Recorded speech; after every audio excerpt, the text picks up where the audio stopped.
The sudden sway of the steel tower startled the woman. She looked down at the terrifying scene beneath her feet. She wanted to do something, but her mind went blank. Her heart rate spiked dramatically. She could only squeeze her eyes shut, struggling to resist the urge to look down. Then she composed herself and continued climbing the abandoned signal tower, which rose thousands of meters into the sky. So focused was she that she failed to notice a loose screw on the ladder slowly starting to fall off. Thereafter, every step the woman took was deliberate and cautious. At an altitude of 100 meters, even a single glance downward made her entire body tremble. Yet, determined to challenge the impossible, she took a sharp intake of breath. Gritting her teeth, she forced herself to keep climbing. But the tower was so old that many of its parts were rusted through, buffeted by the wind. These components seemed on the verge of breaking at any moment. Soon, the woman reached a platform, but this was not her final destination. The spire was the purpose of their journey. Gazing up at the ladder stretching into the clouds, a surge of fear welled up in her heart. She even considered giving up, not wanting to embarrass herself in front of her best friend. She mustered the courage to place her hand on the ladder. Then she shook it vigorously to test its sturdiness. When it showed no signs of damage under pressure, she exhaled,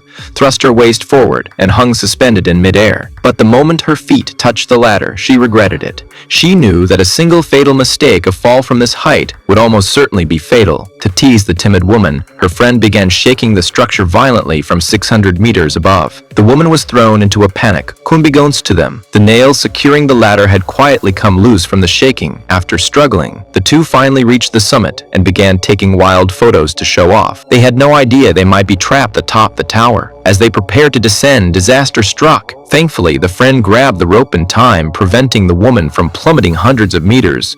Pull her up. The friend wrapped the rope around a pillar and pulled with all her might. The woman also steadied herself and climbed cautiously upward. But then another accident occurred. The friend suddenly slipped, causing the woman to fall again by a hair's breadth. The friend braced her foot just in time, halting the impending tragedy. Shaken by the near disaster, the friend grew more cautious while the woman used the rope's tension to climb. Through their combined efforts, the woman finally scrambled safely back to the top. The trauma of the ordeal left her nerves shattered. Though she had narrowly escaped, the next challenge loomed. How to get down? All the climbing ladders had fallen off, leaving only the small platform as a foothold. Worse still, their phones couldn't pick up a signal at such an altitude. Cut off from its SOS, the woman was consumed by panic.